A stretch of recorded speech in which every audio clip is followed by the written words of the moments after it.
Welcome to Syncreate, a show where we explore the intersections between creativity, psychology, and spirituality.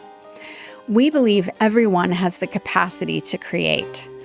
Our goal is to demystify the creative process and expand the boundaries of what it means to be creative. We talk with visionaries and change makers and everyday creatives working in a wide range of fields and mediums, from the arts to science, technology, and business. We aim to illuminate the creative process from imagination to innovation and everything in between. I'm Melinda Rothaus, and I help individuals and organizations bring their dreams and visions to life.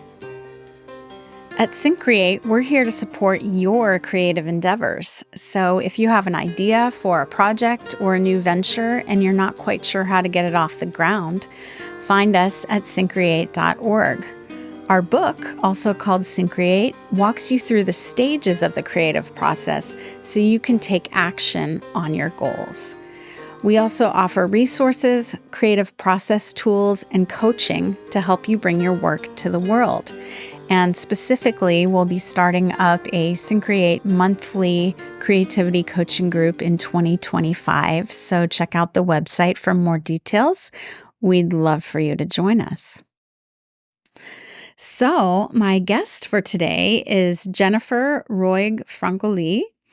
She is the author of Make Great Music with Ease: The Secret to Smarter Practice, Confident Performance, and Living a Happier Life.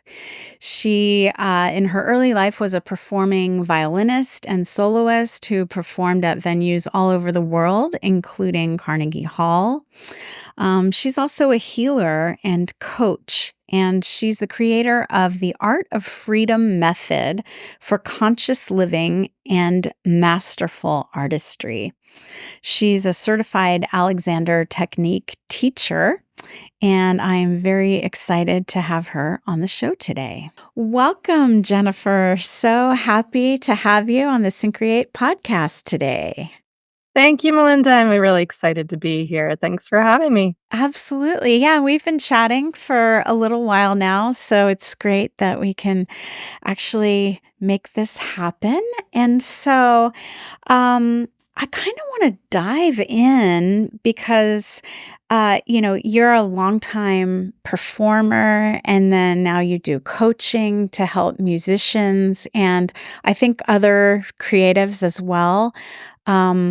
In their creative process to have more ease and more Yeah. kind of flow with what they do. You use the Alexander technique as part of that. And Mhm. so, just kind of looking at your journey as a young person, and I was actually just listening to your episode with Whitney Ann Jenkins on the Unconditioning podcast. She's a colleague of mine as well. Yeah, Yeah. that was fun. Yeah, that was a great episode. So, just knowing that kind of in your early life, you were really, really focused on your violin career and being a soloist. You performed all over the world, including at Carnegie Hall, and that was really a big dream of yours. And then at age 19, 20, you had a major shift in your perspective. And, on this podcast, we're really looking at creativity, psychology, and spirituality. So that really perked my interest, that element of your story that I would say, I don't know if you characterize it as a spiritual awakening or kind of a heart awakening. And Yeah. I'd love to hear a little bit more about that shift for you and how that changed your perspective on things. Yes. Well, you're really diving right in, like you said. Yes, I would say that that was a dividing line in my life, so to speak. There was like a before and after. Like you said, my life was completely focused on music and on becoming successful professionally as a musician. And when I was 19, I was in the last year of college. I sort of did everything a little quickly. Skip 1st grade, skip 12th grade, and then I was, like, ready to be done with college. And I met my husband to be when I was 19. And at that point, I had done quite a bit with my music, like you detailed, and I still had lots of ambitions. I was planning on studying with a teacher over in Europe, and then I was going to do big competitions, and so I had big ambitions, and yet when I was exposed for the first time in my life to the possibility that I could see life from a different angle, like, completely different way, namely from a spiritual perspective, then it really was almost instantaneous. It happened really, really fast, where I suddenly realized that what I had been looking for in music all along and what had kept me sane and what through music was actually not so much the music itself, but music was the medium that I had been given in the family that I grew up in, and I guess my soul. I wanted a violin when I was 2, and so that was really just the medium that I was using to access my spirit through my heart, and as soon as I was exposed to the possibility of thinking that way, it just was a no-brainer for me, and I would have quit the violin just right then and there because I'm like, "Oh, I don't need this anymore." Which was a little bit throwing the baby out with the bathwater, I realized later. I didn't actually quit the violin, but I did completely drop my solo career ambitions at that time, and I kept playing the violin only because I got really good advice from a couple people that I really trusted, including my husband at the time. He's now my ex-husband, but I am forever grateful for his advice to me to keep the violin. So I kept playing in different capacities and doing a lot with my music, but it was never the central thing anymore and still isn't. Um, yeah, there's so much more I can say about that, but I hope Yeah. that answers your question. Well, yeah, no, and I'm really curious about that because, I'm on a spiritual path myself, and it's something that I love to explore the connections between creativity and spirituality. But, for you, it sounds like this sort of the creativity in terms of playing the violin came first, and then maybe the spirituality came in later. So I'm curious, were you raised in any kind of religious context? Nothing, nothing. My parents, I think, continue to be atheist/agnostic, Uh-huh. like somewhere along that spectrum, Uh-huh. and I grew up completely in that mindset. I remember so well. I don't know how old I was, but I was pretty young. I remember being in the car. I think I was coming home from school one day, and I asked my dad about God, and, I remember his answer being, "Well, we don't really know."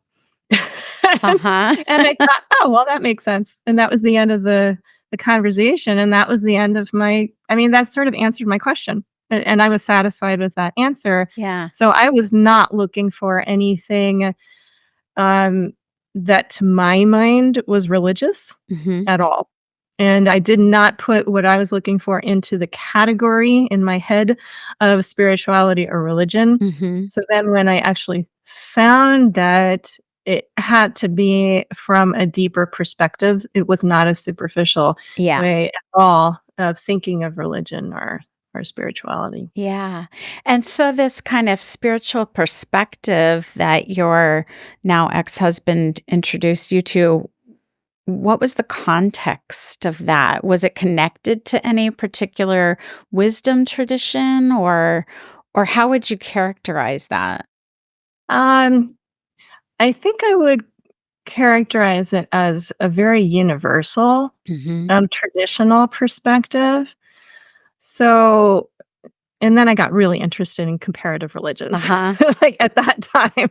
So I started reading a lot from multiple traditions, and pretty much discovering that the way I see it and the way I was, shown all these things was that at the core of all the religions, really the essential religion is what human beings carry in our hearts, Mhm. regardless of the outer form. Yeah. So I got very interested in, you could say, like perennial wisdom or primordial wisdom, essential core heart wisdom that we all have. And I think I was accessing that without knowing what it was through playing my violin when I was very young. Yeah, that makes sense to me, and an Mhm. interesting point of intersection in our journeys because you were studying music at Indiana University. I was getting a master's in religious studies at Indiana University. I don't That's a think we were there at quite the same time, but I too wasn't raised in a particularly religious household. Um, but I came to have an interest in studying religion and wisdom and mysticism because I was curious about these bigger questions, these kind of existential questions of life. So I think it's really interesting that in your early life you kind of tapped into that through music and yes. performance, and then when this kind of shift happened, you know, it really changed your perspective on things quite a bit, Yeah, right? completely. Yeah. Yeah, and I heard you speak about, that often when we're pursuing, um, particularly performing specifically, there can be this egoic component to it, like we're doing it because we wanna be known or there's some drive there. And so how did that shift for you at that time? That's a great question, and I think, this question is related to why I was about to just drop the violin completely at Yes. that time, because I was well aware that my ambitions to be a famous international violin soloist and win all the competition, I just was very conscious that there was ego there, and I wanted to not do things that way. Yeah. So, for me at that time, it seemed like the obvious, easy solution to just drop it all. Right, right. And I think it's pretty unusual, having lived quite a, few decades after that was a while ago. I think it's pretty unusual for somebody to just completely drop their art that way. So, Yeah. I have come full circle, and Um, I know now that it is completely possible to have a successful performing career or to be very visible in the public eye and not make it about ego. But it's always Mhm. risky. There's always that risk there. And I think we need to be really careful to just be aware of when that starts to creep in. Yeah. And a lot of the times it creeps in and we just don't know it, but then, as soon as we discover and sense that that's creeping in, well, then we have a fresh moment to just, you know, drop that. Stop doing that. Right. Well, and though it can be a driving factor, right? I think that this kind of leads into the work that you do now. It can also become, I don't know, a prison of sorts, or that drive, that ambition, especially if it's coming from a more egoic place, can become a cause for suffering for a lot of musicians and performers, right? Yeah, I think so. I mean, just the expression "suffering artist," Yes, right? the tortured Suffering, artist. starving artist. Right. Right. I think that, suffering's inevitable, but it's because we're human, not Mhm. necessarily because we're artists. Yeah. And I'll also say I think every human is an artist, so they kinda go together. Depends what you're looking at. Suffering's inevitable, but I think a big part of my work is to help myself and others to just be present Mhm. to whatever's happening. So if there is suffering happening, and there really always is because we're human and we're stuck in this body, right? That in itself is a challenge. But whenever you're noticing that, to start being aware that the opposite is also present, and we are made, I strongly believe and feel and live that we are designed, we're created to experience joy Mm. and to rise above the suffering. But that's a skill and it requires practice. It's natural to us, but we've covered it up. And we don't know that we've covered up that light and that joy. And sometimes we know that we've done it to a certain extent, but there's more that we're covering up that we're not aware we're doing. So a big part of my work is just helping people to start get curious about these things and to start getting curious about what they're actually doing and thinking and living right now, and then being able to make a split second choice to look at something different. Like, what is actually working? What's easy? Can we get curious about the light and the joy and shift our thinking out of suffering mode? And it really is 100% about what we're doing with our thinking, and our even more than our thinking is really our awareness. Where do we choose to place our attention? What do we want to be aware of? And we get to choose. I think that's our human divine right. So we get to practice that. Yeah. So your book and the coaching work that you do really is around this idea of finding ease and joy, right? As performers, as musicians, as creatives, and as human beings. And so I'm curious a little bit about what that journey was like for you and what led you after this kind of awakening moment from a desire to perform to a desire to help others find Mm, this joy and ease in their mhm. lives. Yeah, well, long story. I'll try to make it short. I know there's a lot there.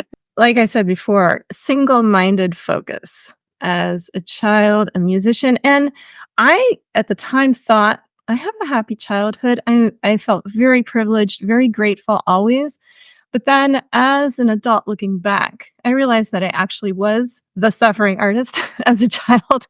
I was very, very shy. Mm, It was easy for me to perform through music, just easy. I didn't have performance anxiety, but I had pretty extreme social anxiety. I interesting. had a hard time speaking. The fact that I'm doing this now is the proof that I have changed, like, completely Amazing. from yeah. I was terrified to speak on stage. I was even terrified to get on the phone with anybody.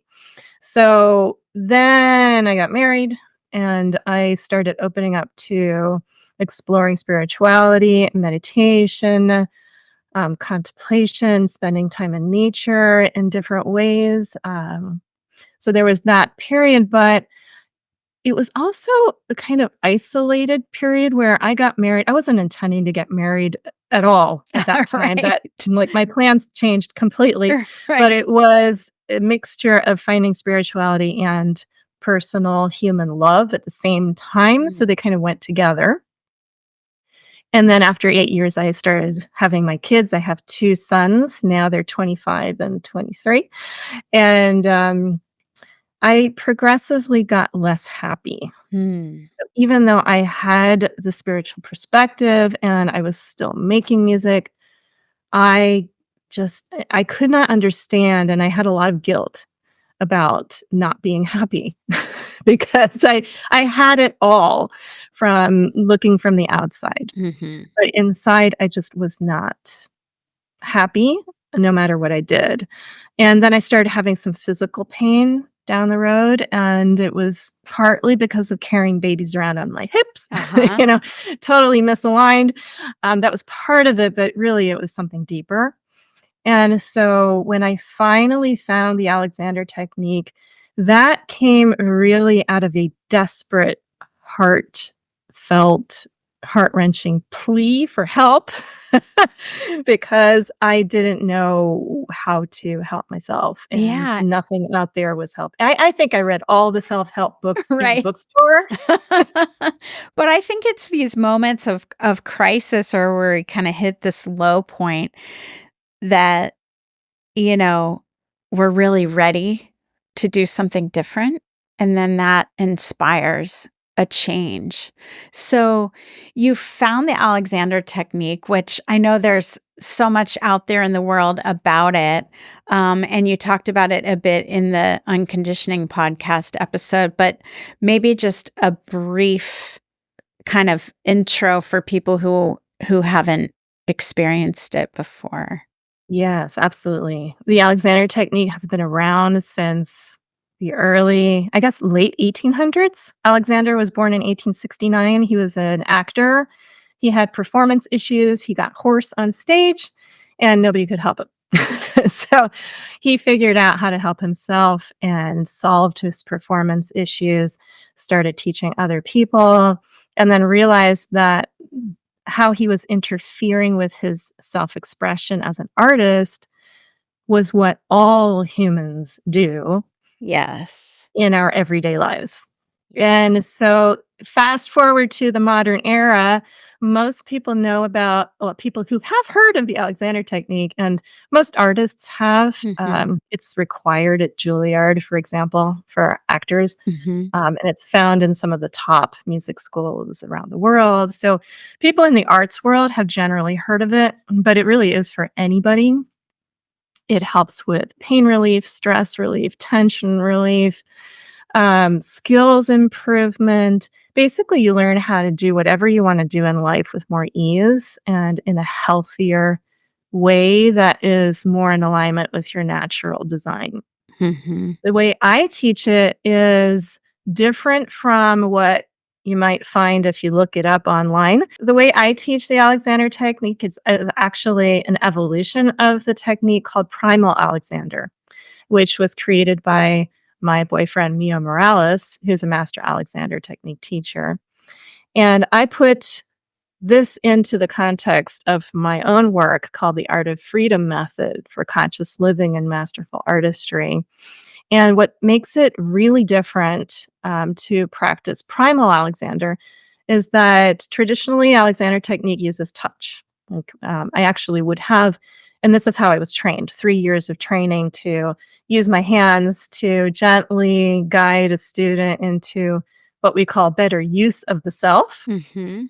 And I've learned now how to do that without my hands, which is just the best thing. I love the hands-on work, and it is very therapeutic and wonderful. It changed my life, but I feel like this is, at least for me, and for many people, a step beyond, because when there's a hands-on communication, it can sometimes get confusing as to what the teacher is doing and what the student is doing. When I'm teaching without touch, there's no confusion. And Yes. it's clear that I'm helping my students to think differently to get different results in their own bodies and minds, emotions, and lives. So Yeah. I love Primal Alexander. And I think it feels to me quite empowering. I mean, number 1, you can work with a broader range of people because you don't have to be in person, but then this sort of skill and awareness that you're helping people develop is something that then they have within them, and they know they have it within them, and they Exactly. can call upon that without external That's right. assistance, right? Yeah. I'm a musician as well. I'm a singer, songwriter, and bass player. And so, as musicians, as actors and performers, but particularly musicians with instruments, if we get into habitual patterns of like holding tension in our bodies or the way we hold our instrument, but it's certainly not unique to musicians. Like I had a realization recently. I've been having an issue with my hip for a while, and it's related Mm, to a specific injury, but I also realized that I was carrying a crossbody bag that was mm, causing my body to not be completely symmetrical. And I thought, wow. And it's kind of heavy. And I realized, like, oh, this might actually be contributing to the problem. So there's all these habitual things we do. Like if we sit at a desk every day for work, we get into certain mm, patterns of holding tension in our bodies or things like that. And so this technique is really helpful in bringing awareness to that, right? Very much. It's definitely a system that helps to change habits. Yeah. Yeah. And yes, and it is done through awareness. It really is. Sometimes I say it's a subtraction technique. Yeah. We're actually learning how to do less and do less of the things that interfere with our natural design. I believe that we are beautifully designed, in the absence of major injury or terrible disease that, maybe disconnects the nervous system somehow, but that's very rare. And I think that human beings are naturally designed to function optimally. And yet very early on, maybe even in the womb sometimes, Yeah. but even for babies, we are picking up on everything around us. We're picking up on the energy of the mother when we're in the womb. We're picking up on the energy and also it's not just energy. Energy is a big part of it, but it's also the physicalness of the mother and the people, the caretakers once we're born as toddlers. We are created to imitate and learn from the big people around us. Yes. But, even before we're verbal, we are seeing and absorbing everything around us.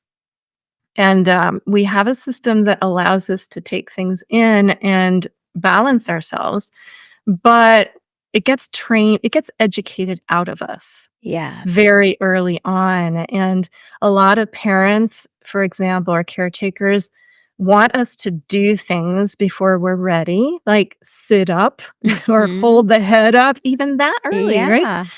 So we're picking up a pressure from outside to be Yes. different from how we're designed to Mhm. be. And well, for survival, we learn how to be different and do things before we're ready, but it goes against our natural design. So that may not cause a problem in the moment, and it certainly keeps us safe. And that's, what our brain is doing. It's readjusting things, taking us into a fight, flight, freeze response and causing us to behave in certain ways that will just keep us safe. That's really good. We're not trying to override that at all in any way. But as we grow up, that can cause a lot of problems physically, emotionally, and just, in our whole selves.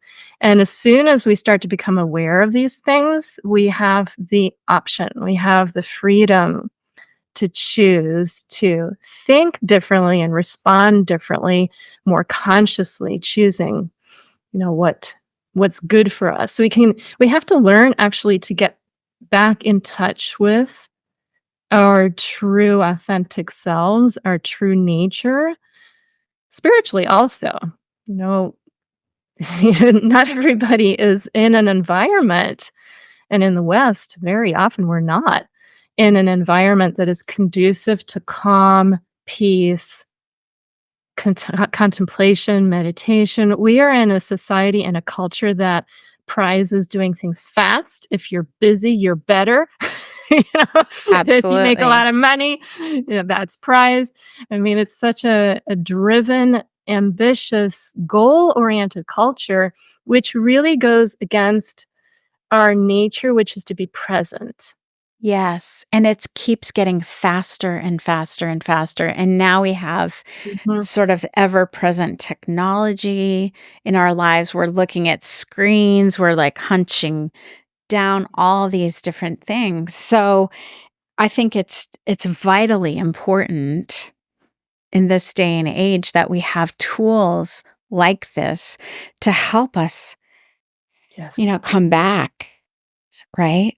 to that Exactly. that freer, more natural state. So then the question is, how do you help people do that? That is the $1,000,000 question, right? Yes. Maybe could you give us a little taste for Oh, those who are yes. It's actually watch really easy. Yeah, And it's great. it's I teach people how to do this on the first day of any program, and it's not hard.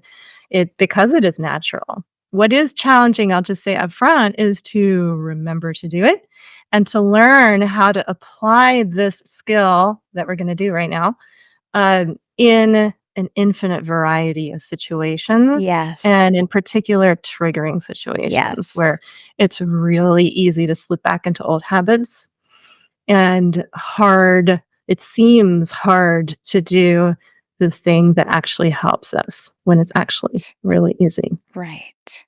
So so I can give you a little taste. Love that. Yes, And please. again, it's gonna seem really simple because it is, but let's just do it.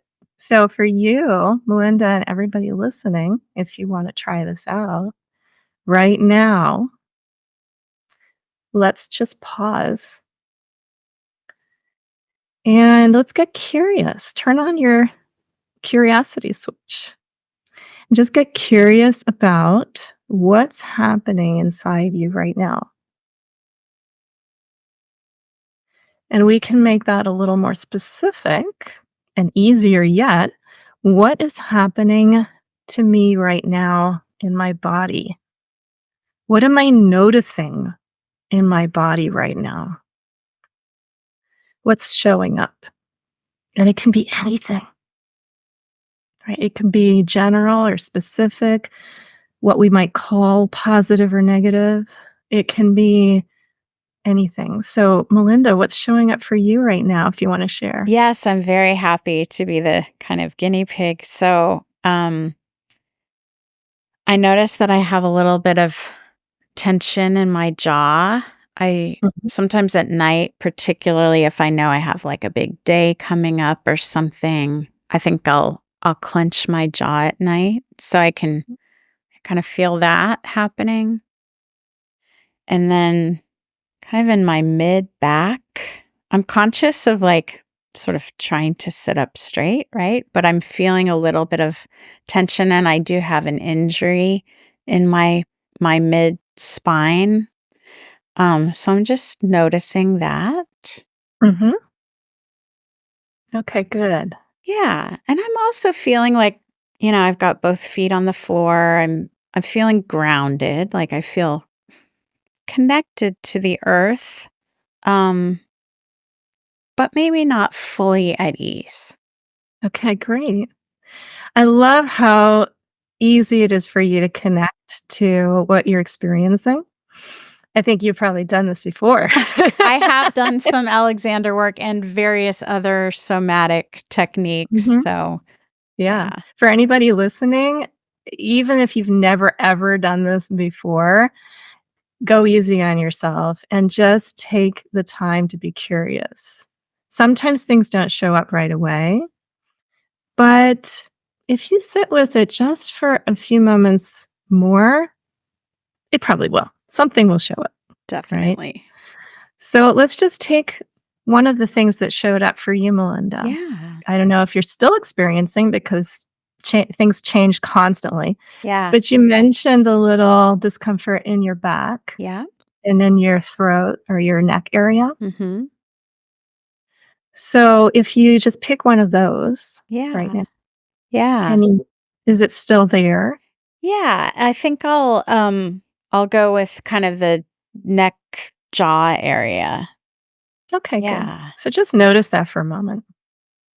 And everybody listening, just pick an area. If there's an area of discomfort, you can just stay with that for a moment. If there's nothing, that's great. And just stay with nothing for a moment. So, yeah, once you've been with the place that is maybe a little less comfortable, or maybe for some people, it could be very painful, don't stay there too long. And let's get curious now about what else is showing up. Okay. So if there's another place, just shift your curiosity to finding another place.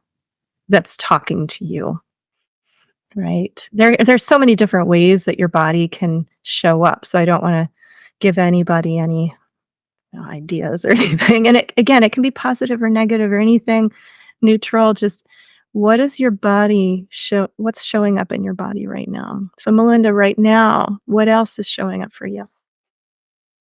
I'm noticing that as I'm breathing, I'm able to breathe kind of fully and deeply. Like that's a place I don't feel constricted right now.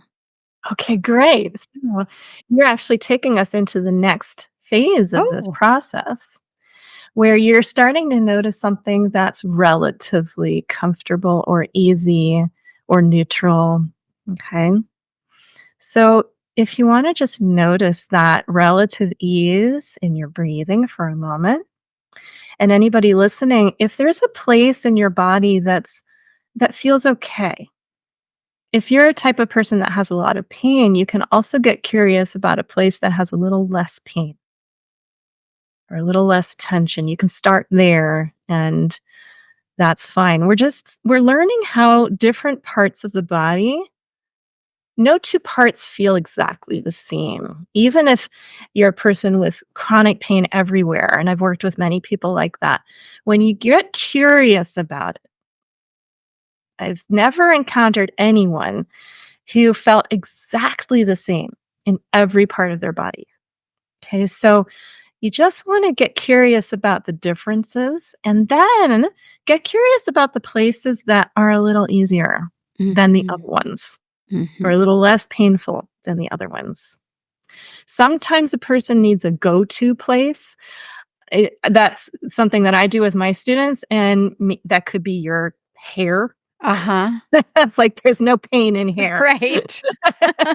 And if there is, I don't know, you're Something's making it going up, on. or Right. I don't wanna say you're making it up, but anyway, most people don't have pain in their hair. Also fingernails, eyebrows, tip of your nose sometimes, or earlobes. There are places generally that could be a go-to place, and these are helpful to have also for times of extreme stress or panic or performance anxiety. Yes. If somebody has tremendous performance anxiety, this is the most useful tool I've ever come across to help. And I do this a lot with my students who are musicians. To start with what you're experiencing in your body right now, to be with it, to wait to see what shows up, to be with whatever shows up just for a few moments. Sometimes it's very unpleasant, but if you can just hang out there for a few moments, that could be seconds, doesn't have to be very long. It's a matter of accepting it, and a big part of it is not judging it. And Yes. that is a practice. That is not easy all the time for most people, right? So just to notice what's showing up, even if it's uncomfortable, could your response be, "Oh, that's interesting." Hmm. Instead of, "Oh, I have such a bad back." Right. It's those By the way, there is judgments. no such thing. Yeah, those judgments about our experience actually perpetuate the suffering. That's exactly right. So we wanna actually take it, easily, slowly take our time through these stages of getting curious, and it doesn't have to take a long time, right? Once a person knows how to do this process, which by the way has a name, it's called IMA, IMA, which means now in Japanese. This is a pre-awareness etude that Mio Morales has developed. It's part of Primal Alexander, and I teach this to all of my students. So the next thing, once you get to this point, Melinda, can you share a place of relative ease with us that you're experiencing right now? Yeah, what's coming to me is just kind of my upper legs, my Mhm. thighs, my hands are kind of resting there and that feels easeful. I don't notice any pain or tension there right now. Good. So just be with that relative ease in that place that you found. Just be with it for a moment. And then ask yourself this powerful question. which I always have my students write down, and you don't have to do this right now, but if you're listening and you have pen and paper, I would write it down. The words 99% of the time, people change the words without realizing them, which is why I always have people write it down. The question is, where else do I seem to be easing right now? And I'll just say it's not about where else do I feel easy. That's what people mostly change it to. It's where else do I seem to be easing a bit?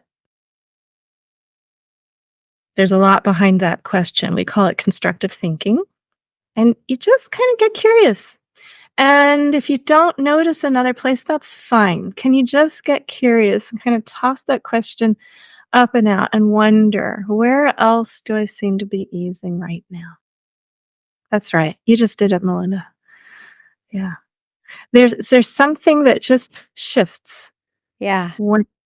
Did you notice that? I It's just a did. little shift. Yeah, I noticed, that kind of pinching I was feeling in my mid back. It's still there, Mhm. but it seems to be shifting a little bit. And Yes. also my throat feels more like less constricted. That's lovely. So you can just ask the question again. Where else do I seem to be easing a bit? That's right. Yeah, you just did it. In that moment, when you're doing constructive thinking, it's not what we read about in terms of psychology. That's a different kind of constructive thinking. In the Alexander world, especially Primal Alexander, we talk about constructive thinking in a specific way as making that little shift in our awareness Mhm. where we get curious Yes. and we are opening in Yes. this way, and we're adding on to it, being curious about easing.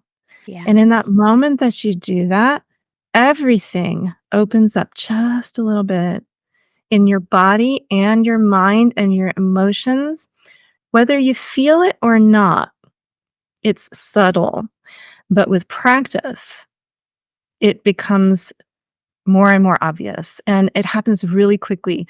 So I actually have we don't have time for it now, but I said this was a pre-awareness etude, EMA. Yes. Yes. The first awareness etude, it's actually on my YouTube channel. Anybody can go there and find it, if they look me up. It's actually called The Cycle. It's another Primal Alexander etude created by Mio Morales. But you can learn it in 15 minutes or less, and it takes 2 or 3 minutes. I have my students do it twice a day, and it's amazing how things change and how fast when they do this in this specific way of shifting the awareness. It's not so much about the words, but the words are important. It's tapping into this curious awareness that opens things up with ease. It's Yeah. really, really, really fun. I hope you enjoy I that. I love do. that. Yeah, thank you so much. And it provokes a couple of things. One of which is, so much of your work these days is virtual, right? Yes. And you were able to observe that moment in me. And I don't know if it was like a shift in my physical body or something in the eyes, but you can recognize Yeah. it even through a screen. Yes. And I could just say a few words about that if you'd Sure. like.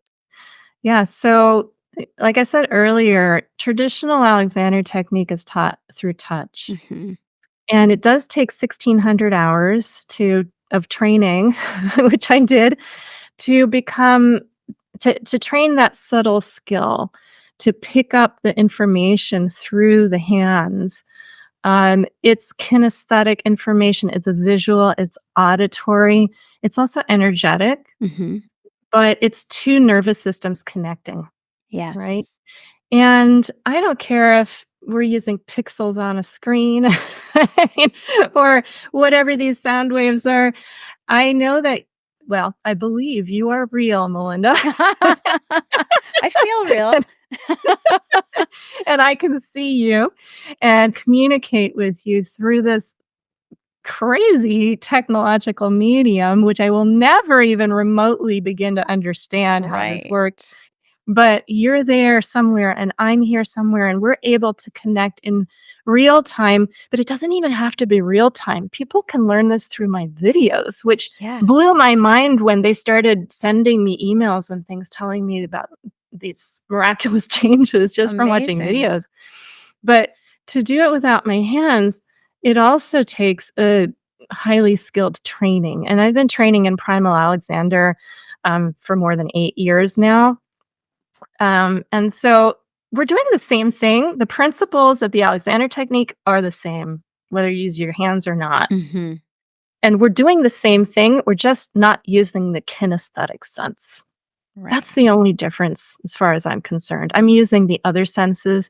It's energetic, it's auditory, it's visual, and whatever else is out there. But there is a real connection. And yeah, I can sense and I can see and experience and feel things that are happening in my students way more easily now today than I could even 1 year ago, Sure. because it's a constant evolution Yeah. of my skills and being able to sense these things. Yeah. But it's human. We can all do this. And we all do this with everybody we're in contact with in person or on video.